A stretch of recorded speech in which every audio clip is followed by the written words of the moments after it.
윤석열 대통령 당선인의 공식 취임이 이제 이틀 앞으로 다가왔습니다. 당선인은 추경호 총리 대행 체제로 시동을 걸고 복지부 정호영, 국토부 원희룡 장관 후보자 등은 임명 강행하면서 배수진을 칠 계획입니다.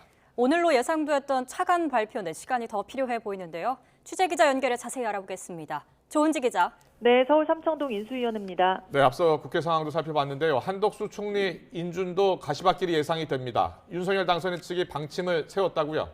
네, 이미 국회 청문회를 통과한 추경호 경제부총리 겸 기획재정부 장관을 총리 권한 대행으로 세워서 국정에 시동을 건다는 계획입니다. 김부겸 국무총리는 오는 13일 코로나19 중대본 회의 참석이 마지막이다 공언을 했고요.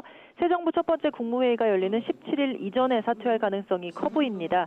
이런 상황에서 한덕수 국무총리 후보자 인준은 안개 속이죠.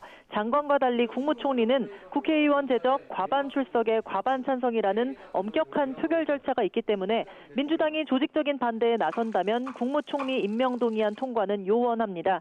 그래서 일단 김부겸 총리가 추경호 부총리의 재청권을 행사한 뒤 사퇴하고 이후 다른 장관들 재청은 추부총리가 권한대행 자격으로 행사하는 시나리오가 유력하게 검토되고 있습니다. 이른바 검수완박부터 이어진 극한의 여야 대치에 지금까지 18명 장관 후보자 가운데 4명만 청문 보고서가 채택됐는데요. 윤석열 당선인 측은 복지부 정호영, 국토부 원희룡, 행안부 이상민, 문체부 박보균, 외교부 박진 장관 후보자의 청문 보고서를 내일까지 송부해달라고 다시 요청한 상태입니다. 민주당이 한덕수 국무총리 후보자를 필두로 장관 후보자들 보고서 채택을 줄줄이 거부하거나 미루는 상황에서 임명 강행 수순에 들어간 걸로 보입니다.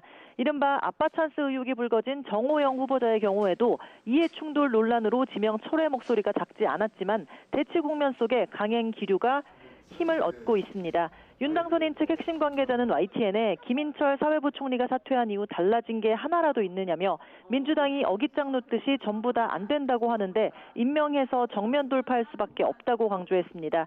이럴 경우 여야 극한 대립과 총리 대행 체제가 새 정부 출범 이후 최소 지방선거까지 장기화할 수밖에 없어 보입니다.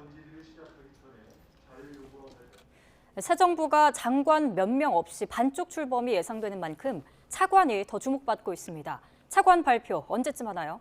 애초 오늘이었는데 조금 미뤄지는 분위기입니다. 윤석열 당선인이 부처별로 복수로 추천된 명단을 받았고 이력과 세평까지 꼼꼼하게 챙기고 있어서 오늘 발표는 어려워 보인다는 말이 나왔습니다. 다만 총리 대신 부총리 체제를 선언했듯 청문 전국 대치가 계속 길어지면 장관 대신 차관 체제로 새 정부 국정 운영을 시작한다는 계획입니다. 문재인 정권의 장차관들과 집권 초 국무회의에서 불편한 동거는 하지 않겠다는 뜻이기도 합니다.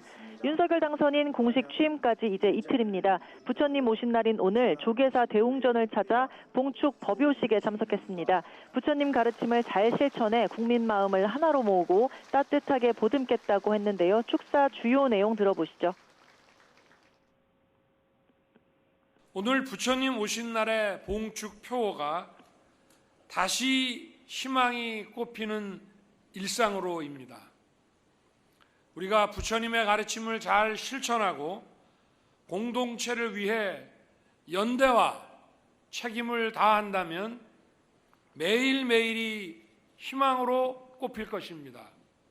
다시 새롭게 도약하고 국민이 모두 함께 잘 살 수 있도록 새 정부에서도 많은 노력을 기울이겠습니다. 네, 윤 당선인은 이후 모레 25분 넘게 말할 새 정부의 출사표죠. 취임사 마무리 손질 작업과 취임 직후 발표할 각종 인선 작업 등에 집중할 걸로 보입니다. 지금까지 서울 삼청동 인수위원회에서 YTN 조은지입니다.